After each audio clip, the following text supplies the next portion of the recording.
Hey everybody, welcome to another of my video guitar lessons. This time we're going to be talking about bar chords.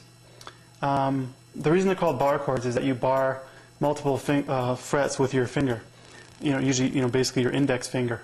So the great thing about bar chords is that it allows you to move, all the way up the fretboard.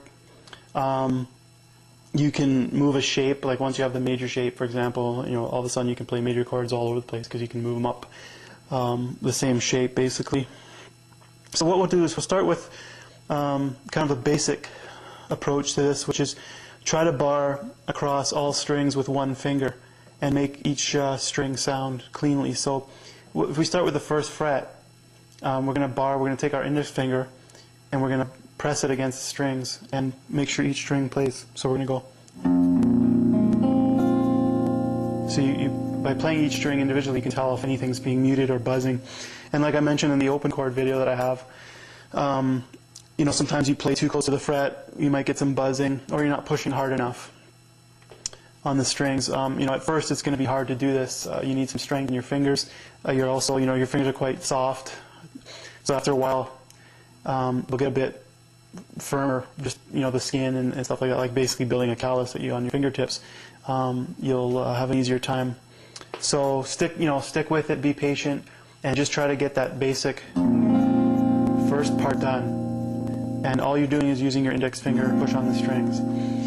Okay, now to play actual major shape, you've got to add your other fingers to the fretboard. So basically what you do is you got your ring finger, your third finger on the third fret of the fifth string, and then you've got your pinky on the third fret of the fourth string, and then you've got your middle finger on the second fret of the third string, and then the last two strings are barred by the first, your index finger. So you can hear that. That's an F chord.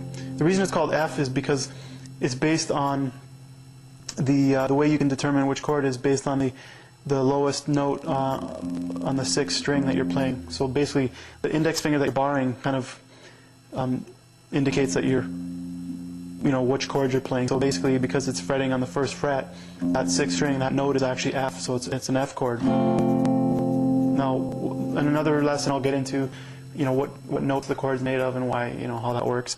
How do you build chords and stuff like that. Now, the great thing about this F major chord, or the shape, is that you can move it up to the other frets. So if I move up 2 frets, so that my the root note there is G, based on my index finger, I'm now playing a G chord. And similarly in the 5th fret, A chord. So on my website, you can take a look and check out the shape that is required to make that major shape. Just so you can follow that. Now the great thing about this major chord shape and bar chords and that is by altering and changing different fingers, you can create all sorts of different chords. So the two most popular common chords you'll see are major and minor chords. And like I say, in another lesson, I'm going to talk about how to build chords, like you would in a song, how that works. And usually you have a mixture of major and minor chords if you build them off of like a major scale, which I'll get into. But the great thing with this major shape is that by lifting your middle finger off of the second fret there, you've got a minor chord shape now. So basically, you can tell, like if I listen to that, it's got a sadder sound, a more minor kind of sound. That's why it's called a minor chord, and that's actually the third of the chord. So you're lowering it by 1 fret so that it's played by your bar, your index finger. And if you move that up 2 frets again, G minor, A minor. So they're pretty full sounding chords as well. And the great thing is, usually you're playing soloing and stuff like that up higher, and gives you more freedom to move around the fretboard. So try working on that. And like I say, when you add your other fingers to the bar, you tend to, there's even more force required. You got to push 4 fingers down. So basically, that's going to take some time. And be comfortable. Make sure each note's playing, ringing nicely. And when you add these other fingers, it might take some force off of the bar, and then you might get some muted strings in that. So before you go too much further with the chords, you want to make sure that you can play those cleanly. So you've got the major shape and the minor shape, and like I say, I've got those on my website, so you can check them out.